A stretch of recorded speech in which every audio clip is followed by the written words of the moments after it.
ప్రభు నామమున మీ అందరికీ వందనాలు. ఈ దినము దేవుని యొక్క వాక్యము, వాగ్దానము, మీరు లోకమునకు ఉప్పై ఉన్నారు. మత్తయి రాసినటువంటి సువార్త 5వ అధ్యాయము 13వ వచనం. ప్రియమైన దేవుని బిడ్డలారా, మీరు దేవుని ప్రేమను రుచి చూచినట్లయితే మీరు కూడా లోకానికి ఉప్పు వలె సారం కలిగి ఉంటారు. ఉప్పు ఆహారాన్ని, రుచిని, భద్రతను చేకూరుస్తుంది. అదేవిధంగా క్రైస్తవులు తమ మంచి క్రియల వల్ల ప్రేమ మరియు నీతి ద్వారా సమాజానికి నైతిక విలువలను, మంచిని తీసుకురావాలని ఈ వాక్యం యొక్క ముఖ్య ఉద్దేశం. అవును ప్రియమైన దేవుని బిడ్డలారా, మనం లోకానికి ఉప్పై ఉన్నాము.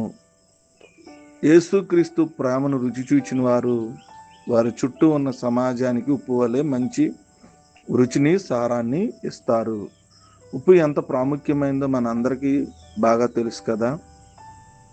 మనం తయారు చేసిన వంటకాల్లో ఉప్పును సరిగ్గా వేయకపోయినట్లయితే తినేవారందరూ కూడా సరిగ్గా లేదని అంటారు.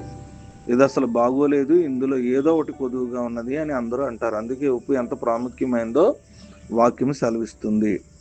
అలాగే మనము ఉప్పు వలె, సారం వలె ఉండి ఒకరితో ఒకరు సమాధానంగా ఉండాలని దేవుని యొక్క లేఖనాలు సెలవిస్తున్నాయి. మనకు కావలసినంత ఉప్పును మనము కలిగి ఉండాలి. అలాగే మన చుట్టూ ఉన్న వారందరికీ దీవెనకరంగా మనం ఉండాలి. ఎలాగనగా మనం మాట్లాడే ప్రతి మాట, మనం చేయుచున్న ప్రతి పని కూడా ఉప్పు వలె సారం కలిగి ఉండాలి. అది ఆహారంలో ఉప్పు కలిసినంత రుచికరంగా ఉండాలి. అలాగుండుట వలన దేవుని ఆశీర్వాదాలు మనం పొందుకుందాం. ఈ కొద్ది మాటలు దేవుడు మన వినికిడిలో దీవించును గాక. ఆమేన్. ప్రార్థన చేసుకుందాం, తలలు వంచుకుందాం, కళ్ళు మూసుకుందాం.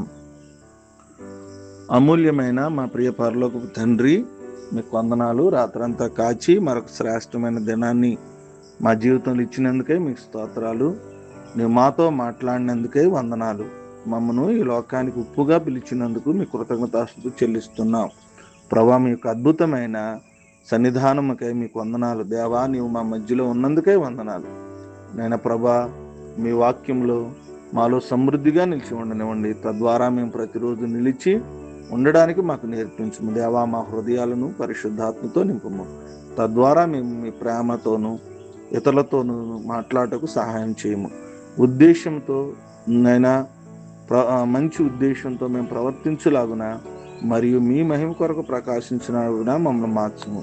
మా జీవితం నీ మంచితనాన్ని ప్రతిబింబించినట్లుగాను మరియు మేము ఎక్కడికి వెళ్ళినా క్రీస్తు యొక్క మధురమైన సువాసన వెదల జట్టును మమ్మను మార్చము తండ్రి. ఈ దినము వివాహ దినాలు జరుపుకునే వారిని, పుట్టినరోజు జరుపుకుంటున్న వారిని, నాయన ఈ దినము నాయన అవసరత కలిగిన వారిని, నాయన ఈ దినపు ఆరాధనను సమస్తమును మీ చేతులకు అప్పగిస్తూ మిమ్మల్ని స్తుతిస్తూ ఏదైనా దీవులతో నింపుతారని నమ్ముతూ ప్రార్థన చేస్తున్నామని అడుగుచున్నాను తండ్రి. ఆమేన్.